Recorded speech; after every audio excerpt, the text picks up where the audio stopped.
ઘટનાઓને માણસ ફેસ કરે. વિવેક દરિયાશ્રયમાં પણ મહાપ્રભુજી સુંદર રીતે સમજાવ્યું છે. કાં સંઘર્ષ કરે,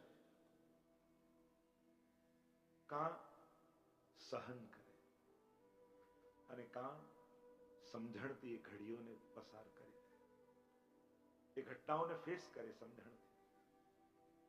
સત્સંગ સમજ આપે છે. સારી સમજ જ નબળા સમયમાં કામ લાગતી હોય છે. એક વસ્તુ યાદ રાખો, એક પેલો કહેતા ને કે પત્ની પતિને પરણી નવા નવા લગ્ન થયા તો કહ્યું કે તમે મને સુખી કરશો ને. એટલે પતિએ કહ્યું કે જો તને ગાડી લાવી આપીશ, ઘર લાવી આપીશ, કપડા દાગીના બધું લાવી આપીશ, પણ સુખી થતા તો તારે જાતે જ શીખવું પડશે. તારા સિવાય તને બીજો કોઈ સુખી નહીં કરી શકે, કારણ કે તારી સમજણ કેવી છે એના પરથી તારું સુખ દુઃખ નક્કી થશે. સત્સંગ એ સમજ આપે છે. એવી સુંદર વાત જેવી ભાઈએ કરી. બાળકો અહીંયા ભણે છે અને એટલી બધી એમને ચિંતા એમના ભવિષ્યની. જ્યારે જ્યારે વાત થાય એમની સાથે સતત બાળકોના ભવિષ્ય માટેનું એમનું ચિંતન આપણને જોવા મળે. અનેકવિધ ચાલતા સત્કાર્યોમાં પોતાની આહુતિ પણ એમણે આપી. જો આ બધું સાધનો કે પૈસાથી નથી થતું. ઘણીવાર જીવનમાં અનુકૂળ વસ્તુ યા અનુકૂળ સંજોગ ન મળે ત્યારે માણસને એમ લાગે કે મારા પૈસા ખૂટ્યા, પણ એની સમજણમાં ગલત છે, આ ખોટી સમજણ છે. એને એમ નહીં વિચારવું કે પૈસા ખૂટ્યા, એને એમ વિચારવું કે આજે મારા પુણ્ય ઓછા પડ્યા. જો માણસ આ રીતે વિચાર કરે, પ્રત્યેક સત્કર્મો કેવલ દ્રવ્ય પૈસા કે સાધનોથી નથી થતા. એક રાજા બહુ દાન કરતો ને, એટલે એના પ્રધાનને થયું કે મહારાજ આ બધું આપી દેશો, આ રીતે તો બધું ખતમ થઈ જશે, બધા આવીને લઈ જાય છે, બધું ખલાસ થઈ જશે. કે બધા આવે છે લેવા તો પછી આપવામાં શું વાંધો છે? એટલે પેલા કટાક્ષ કરતા પ્રધાને કહ્યું કે ગોળ હોય ને ત્યાં માખી આવી જ જાય મહારાજ, એમાં કઈ આવે છે એમાં કઈ મોટી વાત નથી. અને આ વાત રાજાના મસ્તકમાં ફરતી રહી. એક વાર અડધી રાતના પ્રધાનને બોલાવ્યો અને કહ્યું કે મહારાજે બોલાવે છે, કોઈ યુદ્ધ છેડાઈ ગયું કે શું? અડધી રાતના મંત્ર. ભાગતો ભાગતો તૈયાર થઈને આવ્યો સભાગૃહમાં. એકલા રાજા સિંહાસનમાં બેઠા છે, એક ટેબલ ઉપર ગોળની ઢેલી પડી છે, અને કહ્યું પ્રધાન બતાવો આ ગોળ પડ્યો છે તો એકે માખી કેમ નથી? ત્યારે પ્રધાને કહ્યું કે મહારાજ ગોળ તો છે પણ અડધી રાત છે, રાતના માખી થોડી હોય. મહારાજે કહ્યું એ જ તને સમજાવું છું, અત્યારે મારા દિવસો ચાલે છે એટલે લોકો મારી પાસે લેવા ખાલી ગોળથી નથી, દિવસ જોઈએ. એમ જ્યારે સત્કર્મ કરવાનો અવસર મળે ત્યારે માનજો કે આજે મારો દિવસ હતો. પ્રભુને કરાવવું હોય તો એની પાસે હજારો હાથ છે, હજારો પગ છે, એને ક્યાં કમી છે? પણ પ્રભુએ સત્કર્મ માટે આપણને પસંદ કર્યા, એ માટે પ્રભુનો ઉપકાર માનજો કે પ્રભુ તું તો કોઈની પાસે બી કરાવી શકે, એને ક્યાં વાર લાગે છે? પણ પ્રભુએ એનું કાર્ય કરાવવા માટે મારા ખિસ્સામાં હાથ નાખ્યો, એ એનો મારા પર ઉપકાર છે. એને મારા પગ પસંદ કર્યા દોડવા માટે, એનો મારા પર ઉપકાર છે. કારણ કે શરીર બધાને મળે છે, હાથ બધાને મળે છે, પણ દરેક હાથને પુણ્ય નથી મળતા, સત્કર્મો કરવાના અવસર નથી મળતા. આંખ બધાને મળે છે, પણ દરેક આંખને દર્શન ક્યાં મળે છે? કાન બધાને મળે છે, પણ દરેક કાનને કથા ક્યાં મળે છે? જીવા બધાને મળી છે, પણ દરેક જીવા પર ભગવત નામ ક્યાં આવે છે? આ તો સૌભાગ્ય હોય, પ્રભુની કૃપા હોય, ગુરુની કૃપા હોય, વૈષ્ણવની કૃપા હોય, ત્યારે સત્કર્મ કરવાના આપણને અવસર મળે. અને એટલા માટે પોતાના સત્કર્મને પોતાની ખાસિયત નહીં ગણાવી. આ તો ઠાકોરજીની કૃપા છે કે મને પસંદ કર્યો, બસ એમાં પણ એનો ઉપકાર માનો. સદાય જે આભારની ભાવનામાં રહે ને, એ જ ભક્ત છે, એ જ વૈષ્ણવ છે. તો ઘણી વાર કહું ને કે ટીવી આપે ને 10 વાર થેન્ક યુ કહી દઈએ, પણ આંખ આપી એને ક્યારે થેન્ક યુ નથી કહેતા. ગાડી આપે ને 100 વાર થેન્ક યુ કહી દઈએ, પણ જેને હાથ પગ આપ્યા એને ક્યારે થેન્ક યુ નથી કહેતા. પ્રભુ પાસે જાઓ તો આભાર માનવા જાઓ કે તારી ખૂબ કૃપા છે. આપણી તકલીફ શું છે? આપણે કૃપાને દેખવા માંગીએ છીએ, જોવા માંગીએ છીએ. કૃપા દેખાય નહીં, કૃપા તો સમજાય. એટલે તો સમજવી પડે. એ આંખનો વિષય જ નથી કૃપા. કૃપા તો સમજણનો વિષય છે. જે દિવસે જીવનમાં સમજણ પેદા થશે ને, ત્યારે ડગલે ને પગલે એની કૃપા વરસી રહી છે એનો અહેસાસ થશે. અને આ સમજ સત્સંગ આપે છે. આ સમજ સત્સંગ આપશે કે મારા પ્રત્યેક જીવનની ઘટનાઓમાં ક્યાંક ને ક્યાંક એની કૃપા હતી. ઘણી વાર કૃપા સમજાય મોડી. બાળકો પણ નાના હોય ને તો મા બાપની હા સમજમાં આવી જાય, પણ ના સમજમાં ના આવે. પણ પોતે મા બાપ થાય ને ત્યારે ના સમજાય કે બા કહેતા હતા એ સાચું હતું. ના સમજવી જીવનમાં બહુ કઠિન છે. હા સમજવી બહુ સહેલી. અનુકૂળતાઓ, સુખ આવતું બધાને ગમે, પણ આપણા હિતમાં નથી અને એ ભગવાન લઈ લે એ વાતને સમજવી એના માટે મોટી સમજણ જોઈએ. ના સમજવા માટે બહુ મોટી સમજણ જોઈએ. જ્યાં જ્યાં ના સાંભળો, ના વાંચો, અને એ સમજવા માટે તમારી અંદર સમજણની જરૂર પડશે. કારણ કે જેણે જેણે નાને સમજી નથી એ હાને પણ માણી શક્યા નથી બહુ વાર.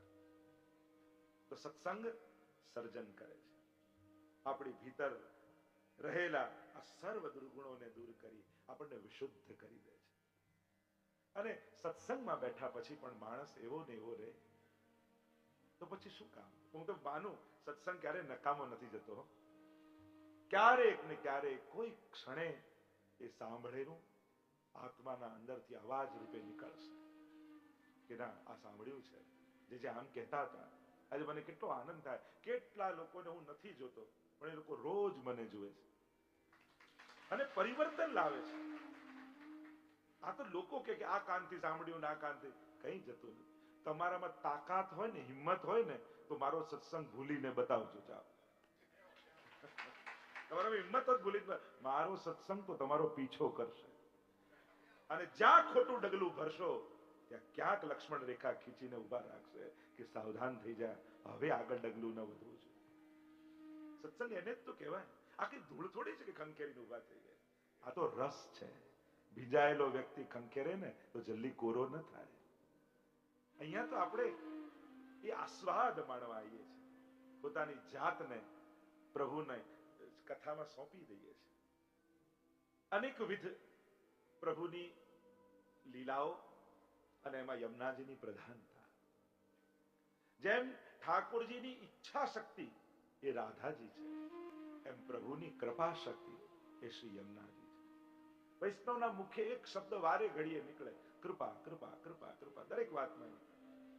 એટલે કર્મ માર્ગી હોય ને, કર્મના સિદ્ધાંતોને જીવનારો વ્યક્તિ ચિંતામાં પડી જાય કે કર્મ કે કૃપા, શું કરવું?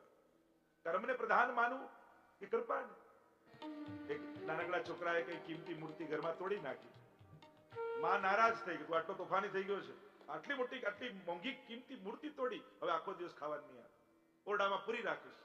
બંધ કરી દીધો ઓરડામાં. અને અંદરથી પેલો દરવાજો ખટખટાવે, માં હું તારો દીકરો છું, માં હું તારો દીકરો છું, માં ભૂખ લાગી છે. અને બાળકના કાલાવાલા સાંભળ્યા, માનું માતૃત્વ જાગ્યું. દ્વાર ખોલ્યો અને નક્કી કર્યું હતું કે આને નહીં ખવડાવું, છતાંય દ્વાર ખોલીને પોતાના હાથે કોળીઓ ખવડાવી. એમ જ મૂર્તિ તોડી એ ખરાબ કર્મ, એનું ફળ મળ્યું કે એને દ્વારમાં બંધ કર્યો. પણ જયારે અંદરથી અવાજ આવ્યો, હે કૃષ્ણ હું તારો છું, હે કૃષ્ણ હું તારો છું, ત્યારે ભગવાન રૂપી માં પણ એ કર્મના દ્વાર ખોલી કૃપાનો પ્રસાદ ચખાડી દીધો. આ કર્મ ઉપર કૃપા છે. શ્રી યમુનાજી એ સાક્ષાત કૃપાનું સ્વરૂપ છે. જો હું તો એમ માનું, અભાવે પણ લીધેલું ભગવત નામ ક્યારે નકામું નથી જતું. ભલે મન નથી લાગતું, ભલે અભાવ છે, જરા ઈચ્છા નથી, મન ભટકે છે, તમારું મન ભટકે છે. એક વસ્તુ યાદ રાખજો, તમે બધા ફરિયાદ કરો કે સેવામાં મારું મન ભટકે છે, આપણું ભટકી શકે, પણ એક વાત યાદ રાખજો, તમે સેવામાં બેઠા હો, તમારું મન ભટકે, પણ ઠાકોરજીનું મન તો તમારામાં જ હોય છે. એનું મન ક્યારેય તમારાથી નથી ભટકતું, એ તો તમને જ જોતો હોય છે. એની તો સંપૂર્ણ ચેતના તમારામાં જ હોય છે. અને એટલે એ તો પૂરા મને સ્વીકારે છે. આપણે ભલે ક મને અધૂરા મને કરીએ, પણ ઠાકોરજી ક્યારે અધૂરા મને સ્વીકારતા નથી. એ તો પૂરેપૂરું સ્વીકારે છે.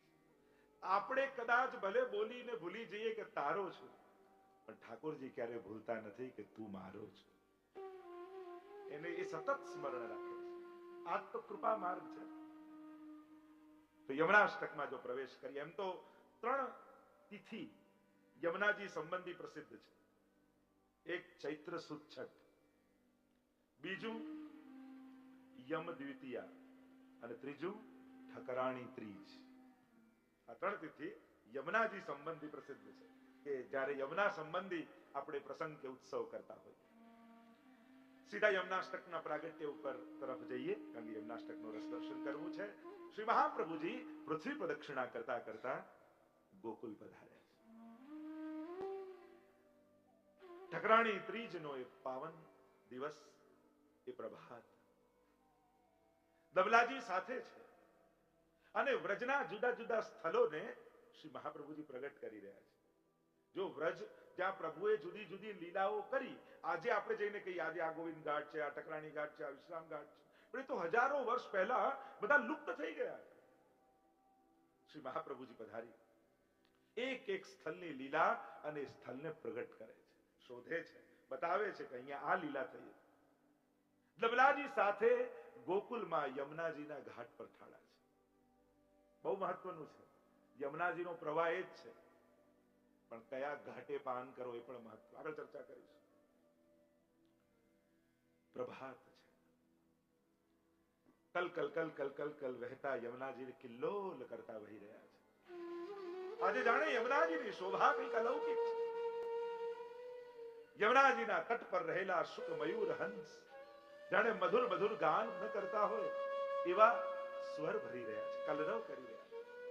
તટ પર ઉગેલા નવીન વૃક્ષોના વનો પોતાની ઉપર ખીલેલા સુંદર પુષ્પોને જાણે પૂજન કરતા હોય યમુનાજીનું, એ રીતે ખરી રહ્યા છે. સૂર્યના દિવ્ય કિરણો જ્યારે યમુનાજીના લહેરો પર પડે છે અને લહેરોમાં રહેલા રજકણો એવા ચળકે છે જાણે યમુનાજીએ કંકણ મોતીના ન ધર્યા. મંદ શીતલ સુગંધિત વાયુ વહી રહ્યો છે. સુંદર સુંદર તાજા કમળો ખીલ્યા છે અને એવી અલૌકિક દિવ્ય શોભા શ્રી મહાપ્રભુજી યમુનાજીના દર્શન કરતા કરતા કરી રહ્યા છે. સહજ દમલાજી સાથે છે અને દ્રષ્ટિ શ્રી યમુનાજીના એ પ્રભાવ ઉપર છે. તિહારો દરસ મોહી ભાવે શ્રી યમુનાજી. અને આ દિવ્ય અલૌકિક ઝાંખી કરી શ્રી મહાપ્રભુજીના રોમ રોમમાં રોમાંચ થઈ રહ્યો છે. જાણે એવું વાતાવરણ થયું કે કંઈક ઘટવાનું છે, કંઈક થવાનું છે. દમલાજી બાજુમાં ઉભા છે અને સહજ મહાપ્રભુજી જિજ્ઞાસા અભિવ્યક્ત કરી કે દમલા, યા મેં ઠકરાણી ઘાટ કોણ સો और गोविंद घाट कौन सा? બંને ઘાટ એક સરખા લાગે છે. આમાં ગોવિંદ ઘાટ કયો અને ઠકરાણી ઘાટ કયો? અને જ્યાં શ્રી મહાપ્રભુજીના મુખમાંથી આ શબ્દો પ્રગટ થયા એ જ ક્ષણે શ્રી યમુનાજીના મધ્ય ભાગમાં ગોળ ગોળ ગોળ ગોળ ગોળ ગોળ ભ્રમર પડવા લાગ્યા. વીચી મધુરા ભ્રમરો પડવા લાગ્યા અને જ્યાં મહાપ્રભુજીએ દ્રષ્ટિ કરી ત્યાં જ 16 વર્ષ યુવતી સ્વરૂપ સાક્ષાત શ્રી યમુનાજી યમુના જલમાંથી પ્રગટ થઈ ગઈ. બોલો શ્યામ સુંદર શ્રી યમુને મહારાણી જી કી જય. મુકુટ કાચનીનો શૃંગાર ધર્યો છે. કમળની 3 છડીઓ હસ્તમાં છે. એક હાથમાં કમળની માળા છે. અને જ્યાં યમુનાજી પ્રગટ થયા ત્યાંથી કમળોનો એક માર્ગ બન્યો ઘાટ સુધી. અને કમળ ઉપર ચરણ પધરાવતા પધરાવતા પધરાવતા પધરાવતા શ્રી યમુનાજી ઘાટ પર પધાર્યા. મહાપ્રભુજી ને દમલાજી ટગર ટગર અનિમેષ નેત્રે શ્રી યમુનાજીના અલૌકિક સ્વરૂપના દર્શન કરી રહ્યા છે.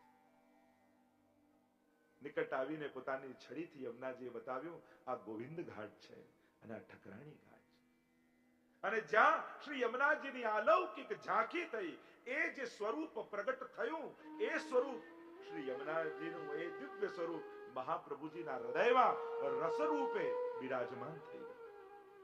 અને જ્યાં રસ રૂપે બિરાજમાન થયું અને રસ એ આનંદ એ સ્નેહ સમાયો નહીં હૃદયમાં, ત્યારે વાણી દ્વારા અભિવ્યક્ત થઈ ગયો.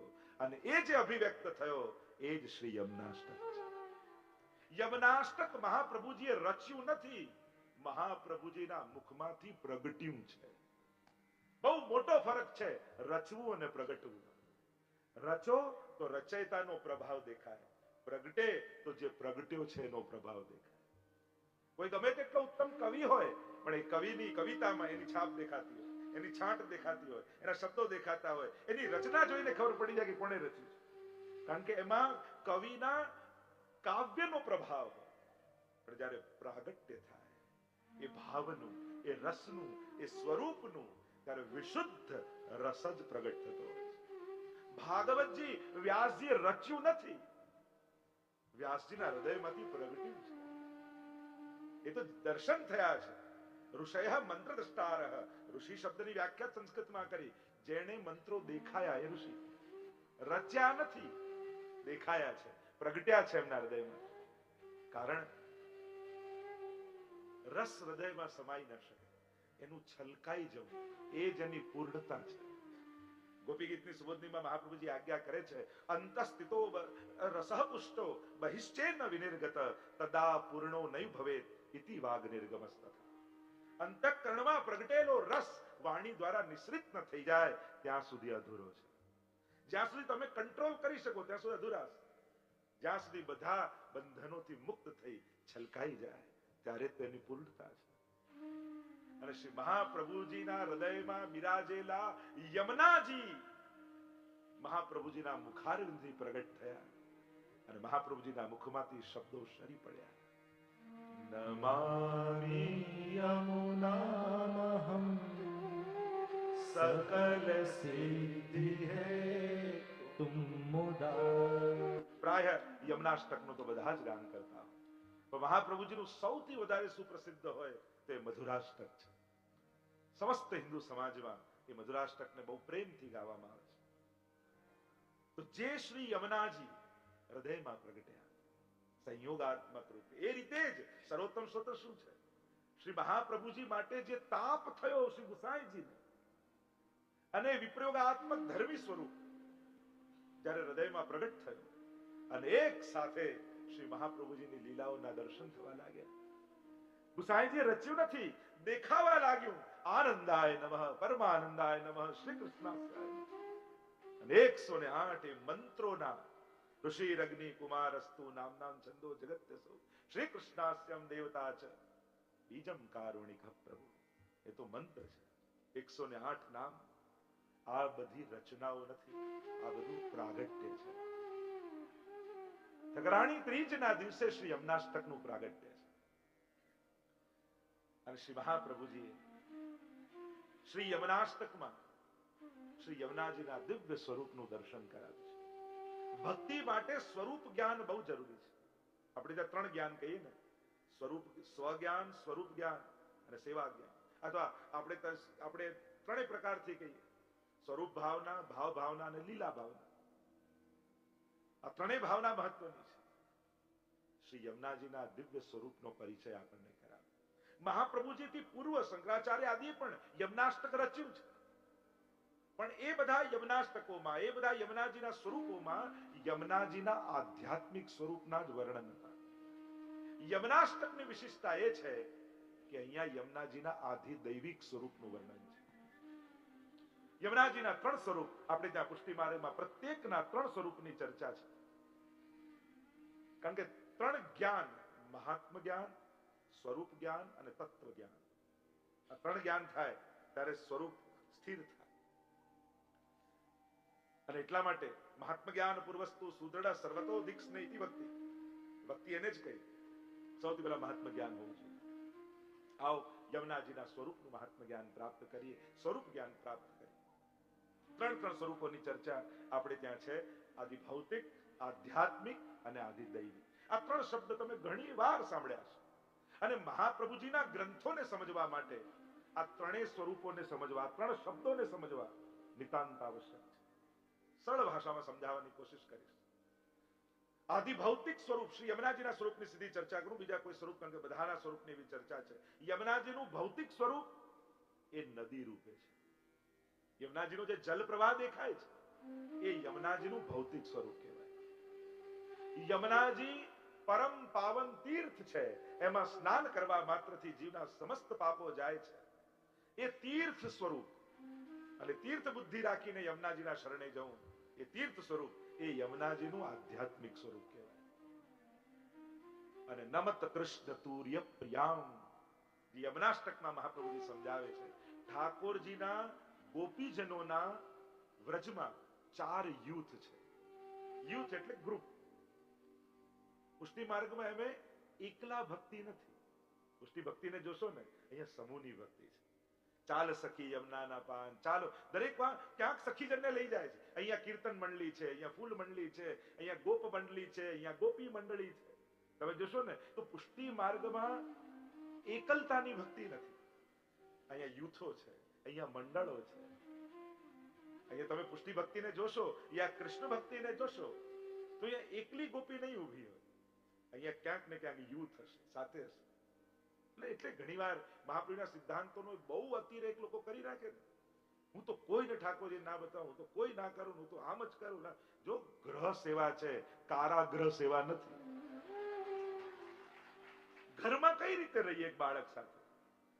એક માં સજાવી કરીને બાળકને તૈયાર કરે તો મહેમાનને જોઈ, બાળકને જોઈને મહેમાન રાજી થાય, એના માટે કઈ એનું પ્રદર્શન કહેવાય? બહુ નાની ને પાતળી રેખા છે. ગ્રહ સેવા છે, કારાગ્રહ સેવા નથી. ઘરને ઘર રહેવા દેજો, ઠાકોરજીની જેલ ના બનાવી દેતા. લોકો એટલું બધું અતિરેક દરેક વસ્તુનો લઈ જાય ને, દરેક વસ્તુનો અતિરેક વિવેક વગર. કારણ કે દરેક વસ્તુનો ઓપોઝિટ તમે જો, ગૃહે સ્થિત્વા સુધર્મ તો બરાબર છે. દિવસનું ઓપોઝિટ રાત, રાત થાય. સુખનું ઓપોઝિટ દુઃખ થાય. એમ ઘરનું ઓપોઝિટ શું થાય? હવેલી. શું થાય? વન. મહાપ્રભુ આપણે લોકોએ હવેલીને ઘરનું ઓપોઝિટ બનાવી દીધું. ના ના, ઘરની સેવા હું હવેલી ના જાઉં. હવે ઘરનું ઓપોઝિટ હવેલી ના થાય, વન થાય, જંગલ થાય. મહાપ્રભુ એમ કે છે સંન્યાસ લઈને નહીં, ઘરમાં ગૃહે ગૃહસ્થાશ્રમે, ગૃહસ્થાશ્રમમાં રહી અને પછી સેવા કરે. પણ એટલો બધો અતિરેક કરી દઈએ કે પછી ક્લેશ સિવાય કઈ ના. અને વૈષ્ણવને તો હું અનુરોધ કરીશ, કોઈ પ્રપંચોની જંજાલમાં પડતા નહીં. આપણા બાપ દાદા કેવા આનંદ કરી ગયા, કારણ કે આ કોઈ માથાકૂટમાં નહીં પડતા. એટલે અરે આપણે તો તારા જો વિદ્વાનો શાસ્ત્રો સર્વતોમુખ હોય. તમે જેવા અર્થ કાઢવા જાઓ એ બધા અર્થો નીકળે, પણ એમાં વિદ્વાનો કરે ને અર્થો એ બરાબર છે. તમે પડ્યા ને તો જે હાથમાં હતું એ જ હશે. અને એટલા માટે ઘરમાં આનંદ કરો, હવેલીમાં આનંદ કરો, મંડળોમાં આનંદ કરો, કીર્તનોમાં આનંદ કરો. વૈષ્ણવ સાથે મળી વૈષ્ણવી સૃષ્ટિ સમાજ સંગ મિલ જીવન કો ફલ પાઈએ. શ્રી વલ્લભ પ્રભુ કરુણા સાગર જગત ઉજાગર ગાઈએ. તો શુદ્ધ આનંદની ભક્તિ કરો. કેવી કૃપા મહાપ્રભુજીએ કરી છે કે આપણને હરિ ગુરુ વૈષ્ણવનો સંગ મળ્યો છે. આવો જીવન, આવો વૈષ્ણવ દેહ ફરી ક્યારે મળે કોણ જાણે. આપણે તો આજનો લાવો લીજીએ, કાલ કોણ લીધી. આપણને તો આ દેહ મળ્યો, આ જીવન મળ્યું, આપણે ગુમાવવું નથી. પાપની શરૂઆત એ નિંદાથી થાય છે. નિંદા કરવાથી નહીં, સાંભળવાથી. પેલું ડગલું સાંભળવું. આણે આમ કર્યું અને પાછળ કે કોઈને કહેતા નહીં, એટલે તો પતિ જ્યાં સુધી બીજાને કહી ન દઈએ. એક વસ્તુ યાદ રાખો, દરેક ખાસ મિત્રનો એક બીજો ખાસ મિત્ર હોય છે જ. આ તમારો કેટલોય અંગત મિત્ર હોય ને, બીજો અંગત મિત્ર હોય જ. અને એ જે શરૂ થાય, દોષ દર્શનથી મુક્ત થઈ જાવ, સહજ થઈ જાવ, સ્વાભાવિક થઈ જાવ, નહીં તો આનંદ જતો રહેશે. અહીંયા આપણે તો યમનાષ્ટકની ચર્ચા કરીએ છીએ. શ્રી યમુનાજીનું આદિ ભૌતિક, આધ્યાત્મિક અને આદિ દૈવિક. એટલે ઠાકોરજીના યુથ 4 છે વ્રજમાં, અને યમુનાજી ચોથા યુથના અધિપતિ છે, ચતુર્થ પ્રિયા છે. પહેલું યુથ નિત્ય સિદ્ધા ગોપીજનો, સ્વામીજી રાધાજી એના અધિપતિ છે. ઋષિ રૂપા ગોપીજનો, શ્રુતિ રૂપા ગોપીજનો અને કુમારિકા ગોપીજનો, નિર્ગુણ ગોપીજનો. 4 પ્રકારના ગોપીજનો છે. તો સ્વામીજી, ચંદ્રાવલીજી, લલિતાજી અને ચોથા યુથના અધિપતિ શ્રી યમુનાજી. એટલે કે યમુનાજી જે નદી રૂપે દેખાય છે એ ભૌતિક સ્વરૂપ, જે તીર્થ રૂપે છે આધ્યાત્મિક સ્વરૂપ. પણ એ જ યમુનાજી સારસ્વત કલ્પમાં કૃષ્ણ ચરિત્ર સમયે સખી બનીને પણ પ્રગટ થયા. જમનાવતા ગામમાં ભાનુગોપને ત્યાં સખી રૂપે પણ છે. અને એટલા માટે શ્રી યમુનાજીના આ સખી સ્વરૂપ એ યમુનાજીનું આધિ દૈવિક સ્વરૂપ છે. સીધી સાદી ભાષામાં સમજાવું, આંખથી ખાલી દેખાય એ આધિ ભૌતિક સ્વરૂપ. બુદ્ધિથી જેનું મહાત્મ્ય સમજાય એ આધ્યાત્મિક સ્વરૂપ, અને હૃદયથી જેનો રસાનુભવ થાય એ આધિદૈવિક સ્વરૂપ છે. તો આધિ ભૌતિક, આધ્યાત્મિક અને આધિદૈવિક, અને એટલા માટે આ સખી રૂપ શ્રી યમુનાજીનું જે છે એ આધિદૈવિક, અને એનો પરિચય શ્રી મહાપ્રભુજી આપણને કરાવ્યો. એ આ યમનાષ્ટકની વિશેષતા છે.